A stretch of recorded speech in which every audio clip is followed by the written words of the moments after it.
Sun Devil fans, it is a Victory Friday edition of the Locked On Sun Devils podcast. Talking about a lot of basketball today. ASU is nearing the end of their regular season before they head to the Pac-12 tournament, but we're going to talk about their win against Cal, also previewing their game this upcoming Saturday against Stanford, and then rounding out the podcast today, we're going to be previewing our first week of baseball, like we're going to be doing on Fridays moving forward. You're listening to the Locked On Sun Devils podcast.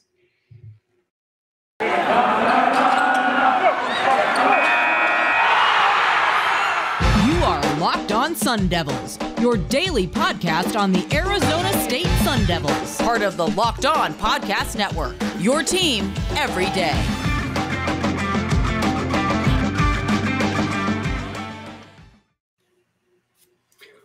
Welcome to a Friday edition of the Locked On Sun Devils. Richie's getting a little bit of dirt off his shoulder right there after a great win by the Sun Devils basketball team. But before we dive into our content, thank you so much for making Locked On Sun Devils your first listen every day. We are free and available on all platforms. That could be Google Podcasts, Apple Podcasts, Spotify, or the Odyssey app. We are also on YouTube as well. Richie, you're a little behind. I just need you to keep the fingers up, or at least the miming. You got to at least stay with me, man. You got to stay with me. Are you ready? Yes. Okay. That means we're ready to go. You can find us on YouTube as well. If you find us in an audio platform, if you're listening to us in the, a visual platform, if you're just listening in the audio version, that's great as well. But you don't see our phenomenal hand gestures going back and forth here. But you can find us on Twitter. You can find me at Cedrios, and you can find Richie at RichieBrads with a Z36. We also have our Locked On Sun Devils Twitter page. That's at LO_Sun Devils. Follow all those Twitter accounts to get the most up-to-date Sun Devils information. Now, Richie, with that, let's go ahead and dive into the podcast today, talking about a great win for the Sun Devils team against Cal. Oh, man, great win would be a bit of an understatement, Connor. Look, I understand that Cal's not a great team, but where I'm telling you this is a great win, you got your butts handed to you the last time around when you had to go up to Berkeley to play this team. You rebounded, like no pun intended. No, absolutely pun intended. You did that 100% on purpose. I just got to say I'm a poet and I didn't even know it. Oh my gosh. I'm about to pull the mic away from you. That's okay. But Connor, these Sun Devils clearly circled this on their calendar and said, yeah, we're coming back with a vengeance. And that's exactly what they did. So in the first half, Connor, I was talking to you about this, and it was so slow paced. There wasn't very much scoring going on before the Sun Devils started to heat up, and where they started shooting good, they started locking down Cal defensively. They locked down Cal's offense. Turn around to the second half, and it's the same story we've seen all year. Arizona State got hot. They dropped 40 in the second half. Meanwhile, they held Cal to 19 points in the second half. That is an absolutely insane run. And for what it's worth, at the end of the broadcast, I did tweet this out, but I'm going to say this on the podcast. The announcers for the game, you'll have to forgive me, Sun Devil fans, I don't know their names. But they had the conversation. They said, just imagine if this had been the team all year long, if they had that chemistry, they're out there having fun. And then they brought up, they said, when it comes to the Pac-12 tournament coming up next week in Vegas, who wants to play the Sun Devils? And the other guy goes, yeah, no one wants to play the Sun Devils right now. And to a certain extent, I don't know if I disagree with him, because ASU is starting to click and they're firing on all cylinders. Connor, they look like that complete basketball team that we were promised heading into the year. And right now, I feel pretty confident that they can continue this hot streak that they've been on. Yeah. So back to your point about playing them in the tournament. I think it's true to a degree, right? Like, this team is playing hot. It's not so much like an example, Arizona, one of the best teams in the nation, is going to say, I don't know if we want ASU. They've already beaten us twice. Yes, we are playing our basketball at the end. But that being said, they're not scared of us, right? They might be, they may not want to face us versus like us, Stanford or Washington State.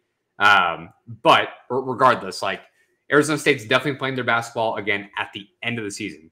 For a team that will not go down in history as one of the best ASU teams, one of the worst ASU teams either, they're making some noise here, man.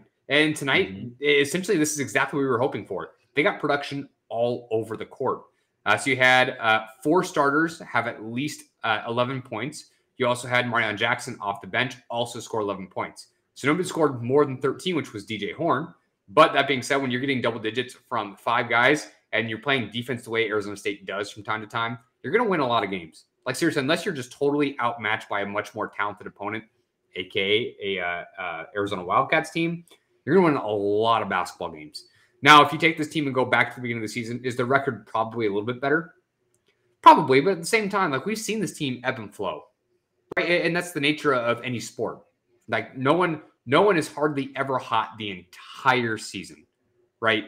So ASU, while they would probably be better with how they've been playing over the last month, certainly not guaranteed.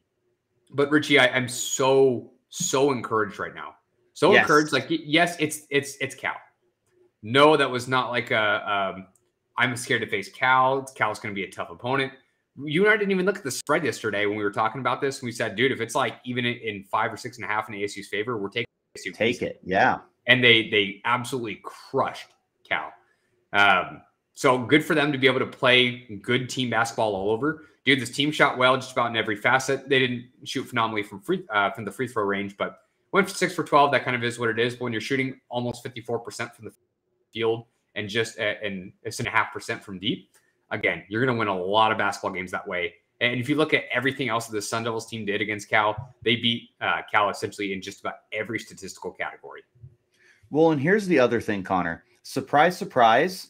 When you don't foul and put teams on the line, you win basketball games without looking. And I'm sure you already looked. Do you know how many times we put Cal on the line? Like 5 or 6. It was about half of what we had. 5.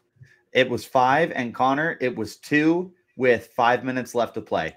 ASU played probably their cleanest game of the season, and with great defense. They forced a handful of embarrassing turnovers on the Golden Bears. They were suffocating. They did not leave Cal with very many good or wide open shots.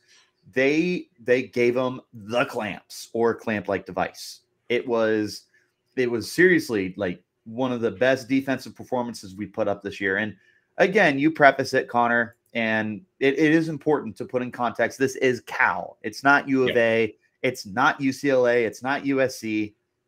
But it's still nonetheless impressive because this is a team that you should beat that way. And ASU came out and did what they were supposed to do because they're the better team, because they had that home court advantage, and because they're on that hot streak. What is that? 6 of the last 8 now? They are riding. They've only lost 1 game, right? Of their so then it's 7 of the last 8. Yeah, whatever. At least 6 of the last 7, maybe 7 of the last 8, whatever that one loss being to UCLA. Yep, dude, they are striking the metal while it's hot. Like, they are killing it right now. And look, like you said, are we gonna win the tournament? No, definitely not. Is U of A scared of us? No, and they shouldn't be. But everyone should be looking at Arizona State going into next week, and this is something that we'll definitely preview next week. But just a little taste. This is a team that everyone is going to look at, and they're going to be like, we can't play down to them, because if we do, we're in trouble. You're giving that team a foothold. Exactly. So right now, Arizona State is proving to be that guy, pal. They are the team that's gonna just frustrate you. And I'm not talking for ASU. I'm talking for other teams, especially Pac-12 teams. They're going to look at ASU and they're going to be like, we should beat them, but I feel like they're going to give us a hard time. And then it happens. And who knows? Maybe they do make some magical run. Maybe we find a way to win 2 games in the tournament, you know? Stranger things have happened. So, but with the way that ASU played last night against Cal, the way that they've played over their last 7 or 8 games, there's a lot to like right now, Connor. This is a vastly different ASU Sun Devils basketball team than we saw back in October and November. Yeah, totally agree. So one more game, Richie, and we're going to talk about that game coming up next. They played a very close game against Stanford the last time out, but the way this team's playing, betting odds aren't out yet just because this game is going to be on Saturday, recording this as of Thursday night, coming out on Friday. But, dude, I'm feeling really good about this team. Like, really, really good. Same. And once we kind of get towards the end of the Stanford part of this podcast, we'll talk about kind of their potential matchups upcoming for the tournament. And I'm not going to be surprised to make a little bit of a run.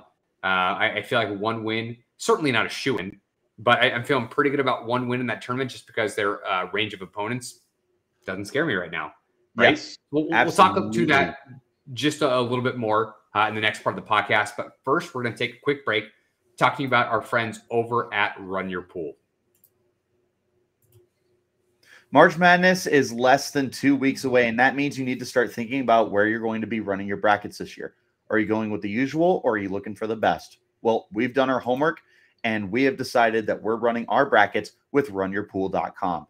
Along with standard brackets, Run Your Pool offers game types like Survivor or Pick X, both really fun in their own ways.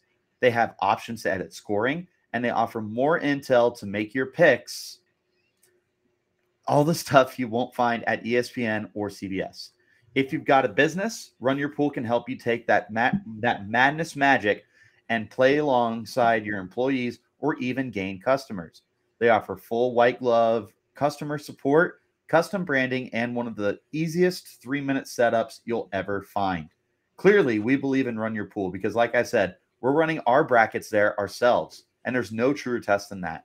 If you want to play against us for a shot at the cash prize, join us at runyourpool.com/lockedon. And while you're there, create your own pool for your family and friends. Enter Pure Madness at checkout for $10 off your custom pool. All the rules and details will be available there. That's runyourpool.com/lockedon for your chance to win a cash prize. We look forward to seeing and beating you there. Guys, if you've been listening to us for any amount of time, specifically in 2022, you guys know about the Puffs from Built Bar. If you guys haven't tried Puffs, you're just missing out. It's one of Best Bar's best tasting protein bars out there. Puffs are the first ever protein-infused marshmallow. They're fluffy. They're marshmallowy. They're not just a protein bar. They're a treat, and they're covered in 100% real chocolate. Puffs are a fan favorite with some incredible flavors such as yummy cinnamon churro, coconut marshmallow, banana cream pie. All of those are so good, and they're going to be your new favorite if you just give them a shot. Low calorie, high protein. Replace your candy bars with these. They're much better. A typical candy bar can be anywhere from 200 to 300 calories. So go to built.com and scroll down to the macros chart. You're going to be blown away by the high calories, high protein, low calories, high fiber, and low carb. Most built bars contain 130 calories, 4 grams of sugar, 4 net carbs, and 17 grams of protein. If you compare that to any candy bar, it's usually going to have somewhere around 240 calories, 30 grams of sugar, and dozens of net carbs. Those aren't even comparable. Mint brownie, coconut almond, and new for this month, white chocolate cookies and cream. They are all delicious, and new flavors are coming out all the time. So if you think there might be a flavor, they're going to make it, and it's going to be delicious, and it will be good for you. At Built Bar, they're all about taste, and they make it taste delicious first, and then figure out how to make it healthy. And I don't know how, but they do it every single time. So go to built.com and use the promo code LOCKED15 and get 15% off your order. Again, use the promo code LOCKED15 for 15% off at built.com.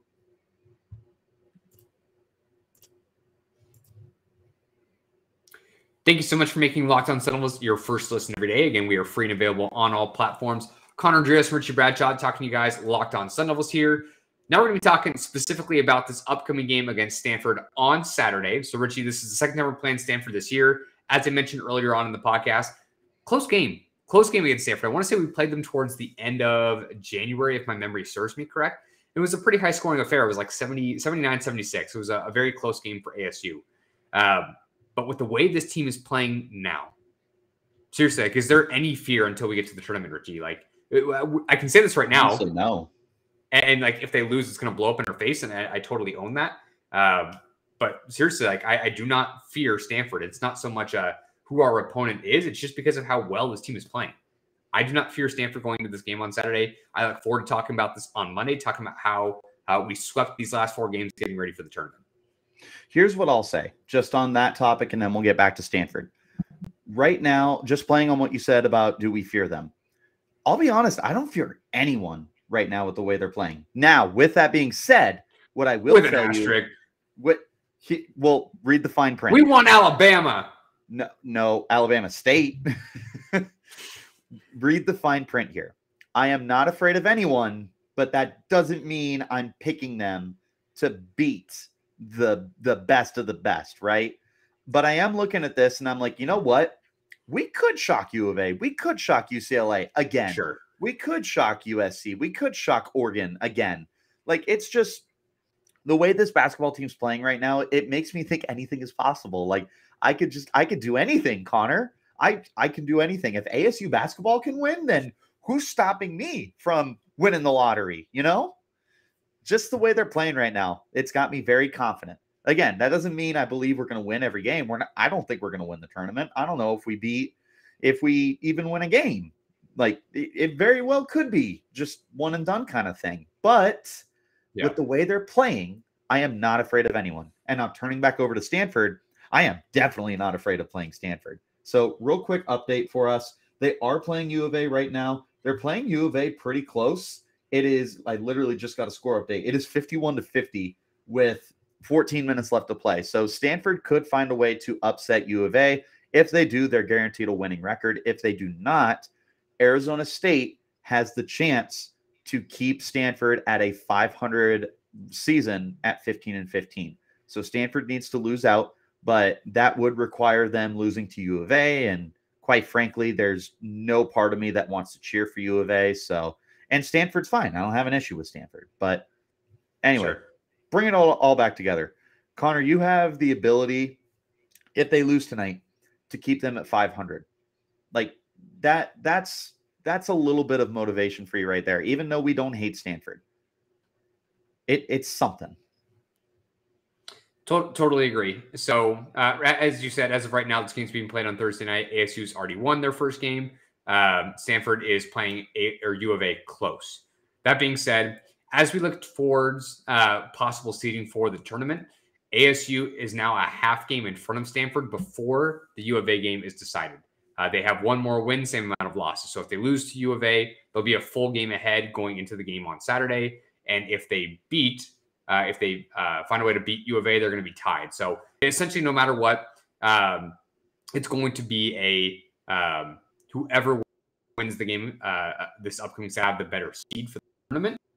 So, and at the end of the day, what does that really get you? Right? You're probably talking about playing a potential Washington school, or there's even a chance that if the standings stay the way, I think it's ASU in the 8th seed and Stanford the 9th seed, or even vice versa. I think they end up playing each other what would be for a third time this season, going up against each other in the tournament. So, I mean, at the end of the day, like, if they match up well, that's great. But tell you what, though, if Stanford, let's say this, even though ASU is playing as well as they are, if Stanford finds a way to upset Arizona, does that change your mentality going into Saturday night at all? I mean, there's no way that it can't. So Stanford is a good basketball team. They can finish the year if they win out 17-13. Like, this is a good Stanford team. It's just a matter of the way that ASU is playing right now. Do they match up well enough to keep the high momentum rolling thunder that is the Arizona State Sun Devils? And I mean, U of A lost pretty recently. They're a very good team, but it's not like they're as hot as Arizona State is right now. They're better. They're absolutely better. It's clearly better. Yes, but Arizona State's the hottest team in the Pac-12. I don't think there's any disputing that. I don't think there's any disputing that. So it's, again, if they take down U of A, of course you have to look at this game in a different light and be like, man, this is a team that beat us this year. This is a team that just had a huge upset. Yep. We really got to be on our A game, like even more so, like our S rank game. But either way, you got to look at this game and just consider it a must win. It's a prove it game against a team that's been very, very solid this year, right? So does it change the mentality? Of course it does. But regardless, your mentality should be going into it saying, we're going to continue to prove ourselves and prove why we deserve to be here. Yeah, for them to reach their goal of going to the tournament, the tournament, they have to win the Pac-12 tournament, right? This game is also essentially a missed win. Like, they can't give the committee anything else to think about for this team to say that we don't want this ASU team here. But again, if they can sweep these last 4 games here, find a way to beat Stanford and do it in maybe even a convincing fashion like they've done as of late. Now, obviously, the Utah game turned out to be a bit of a nail biter, even though they were up a decent amount early on in that game. But ASU is not only winning these games, a lot of them lately have been by a pretty wide margin. And that was kind of a griping point that we had made early on in the season, probably about maybe a month or so ago, that they hadn't really had many statement wins, right? Like, obviously the game against UCLA was phenomenal, but it was just like, where's these huge blowout wins? Where's this potential for this ASU team? And we're finally starting to see it.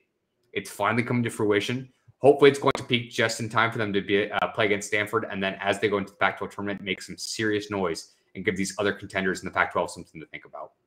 I would agree with you. It's just right now, if you're playing the hot hand, Connor, the roller on the craps table right now is hot, and he's rolling Arizona State. Speaking of rolling, we're going to go ahead and take our last break for the podcast, talking about our good friends over at BetOnline.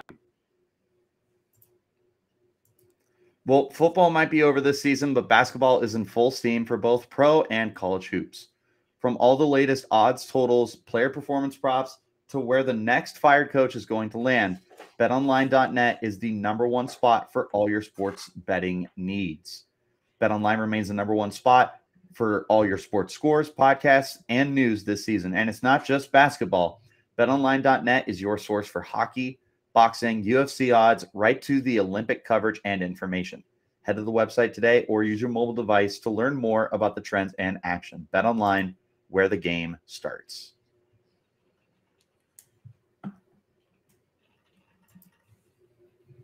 We're back for the third and final part of today's Locked On Sun Devils podcast, talking to you about baseball. So it's going to be a Friday baseball segment moving forward here for the podcast, kind of recapping the week. What had happened for the Sun Devils? Maybe what went right, what went wrong. Richie, let's kind of take a look back at this week and see how many wins they got.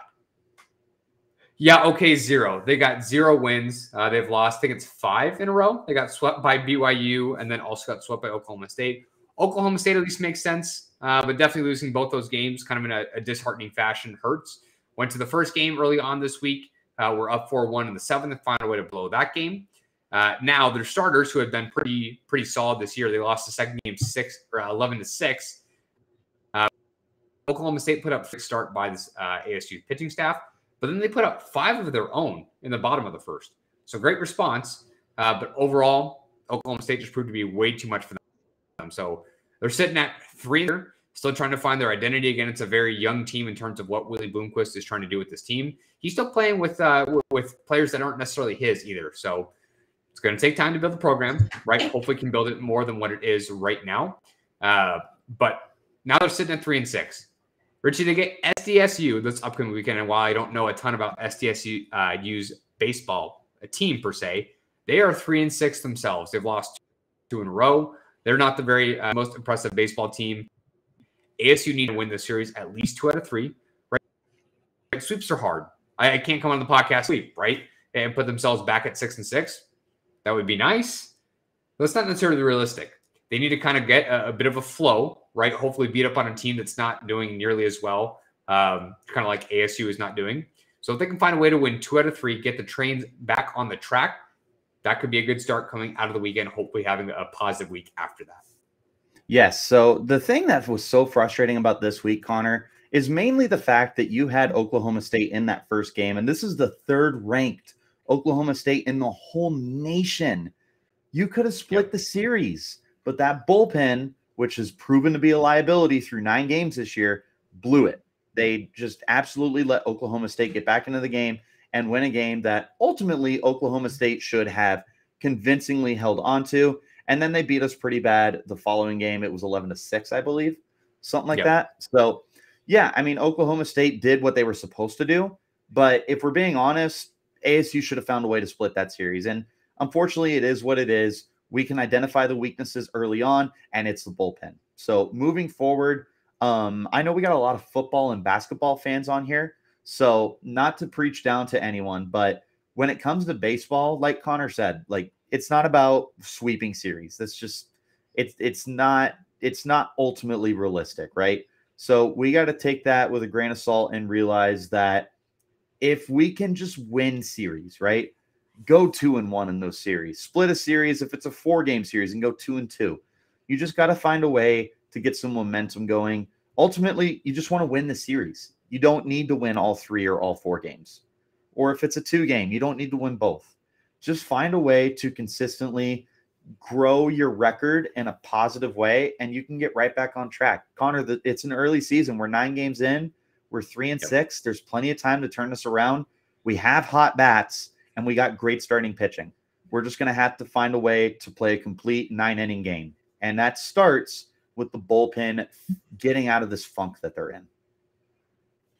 Definitely. So as far as this previous game, or I guess the second game against Oklahoma State, Connor Davis played DH, played first base the first game, went 2 for 5. Dude's your absolute best hitter. Now, Alex Champagne, who I want to say was batting 8th or 9th in the game I went to, played leadoff, their second baseman, went 3 for 4. Alex Champagne had Drake for his walk-up music, as he should, if he's not Champagne Alex on Instagram or future something. Number 1 pick. Future number 1 pick. You got Champagne as your last name, and you're coming out to Drake. Oh, dude. Our good friend of the podcast, Donnie Druin, would probably fall in love with that kid. Yeah, definitely approves. But overall, like, they have other players that they need to get going. Ethan Long is a guy, he's their third baseman. Consistently leading him towards the top of the lineup, has just not really got it going so far this year.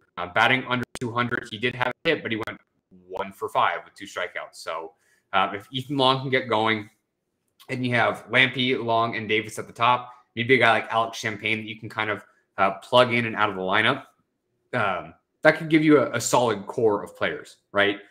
Will Rogers had another 2 hits in this game after he had at least 1 hit. I think it was a double in the first game of the series. They do have some decent bats, but again, it's early on, right? Everyone's stats are in a positive or negative way. A lot of these guys are either going to come back down to earth, or hopefully some of these get it going. But at this point, when you're 3-6, you can't necessarily afford several more series to figure that out. So hopefully SDSU is going to be that turning point for them. Yep, exactly. And that's got to be the way you go into this series, is saying, hey, they're playing just as well as we are. Let's prove that we're better than them and that we deserve this series win more than they do. You get those hot bats going. Like, the way that they're hitting right now is awesome. Obviously, like you said, 9 games in, stats are going to be inflated. It's just the nature of the game. It'll even itself out by this time in April, right? But in the meantime, keep doing what you're doing good right now. They're finding a way to hit. They're hitting with power, and they haven't had too many issues putting runs up. It's just a matter of not letting the other team put up as many runs as they're doing. And total shocker, right? You lose games because you gave up more runs than you scored. Ooh, look at me. I'm Richie Bradshaw. I'm on a podcast. That is a fact. Yeah. That is a fact. You nailed it, buddy. Cold. Yes. Bottom line, though, you just need to find a way, keep the bats hot, and get the back end of your pitching figured out. And you don't even need to be elite. We're not asking for these guys to be like Zach Britton and Aroldis Chapman. We just need them to just play average, because right now ASU has found a way to give you cushion. They can put up 5-6 runs, right? And then the starting pitching can limit them to 2 or 3 or 4 runs. It's just a matter of not blowing the games. You're not even blowing saves right now. You're just blowing leads flat out. So I think that's my biggest thing, Connor. Just figure out the funk that's going on the later half of your pitching rotation, and I think you start winning games in bunches, as long as everything else stays the same, right? Because the moment your bats go cold, then it doesn't matter how good your pitching is at that point. So keep everything good. Batting hot, starting pitching looks great. Just got to fix the bullpen at this point. Yeah, so by the next Friday when we talk about this team, we'll have 5 games essentially to recap. They'll have 3 against SDSU, and then they have a 2-game series against UC Irvine. Ideally, they come out of that winning 3 of 2, right? At the end of the day, you only win one more game. Yeah, maybe. I mean, that's a possibility. Is 0-5 also a possibility or no? Of course. Yes, absolutely. But they're not going to. Okay. 5-0. Bookmark So they could win all of them. They could lose all of them. That's all within the range of outcomes. But again, trying to get a little bit of tread back in that 500 direction. Hopefully they can make a push from there. 3-2 is minimum the goal. But if they can do anything above that, obviously that would go a long way for their record early on in the season. But that's going to go ahead and do it for us on today's podcast. And when we come back next week, hopefully we have a lot to talk about, specifically about basketball as we're getting ready for that push for the tournament. So cannot wait to talk about that in this hot ASU team right now. With that being said, thank you so much for making Locked On Sun Devils your first listen every single day. Again, we are free and available on all platforms. You can find us on Google Podcasts, Apple Podcasts, Spotify, or the Odyssey app. You can also find us on YouTube in a visual platform as well, wherever else you get your podcasts. You can follow us on Twitter. You can find me at Cedrios. You can find Richie at Richie Brads with a Z36. You can also follow our Locked On Sun Devils Twitter page. It's going to be at @LO_Sun Devils. Give all of us a follow. And as far as the episodes go, guys, hit the subscribe button. Never miss an episode. So when you subscribe to our content, you're going to get a notification for when that new episode is dropped. Never miss one of our episodes. Now make your second listen Locked On NFL Draft. Ryan Tracy and former NFL cornerback Eric Crocker bring the NFL Draft to life every day with insight and analysis in college football prospects and NFL front offices. It's free and available wherever you get your podcasts. Thank you for watching Locked On Sun Devils, part of the Locked On Podcast Network.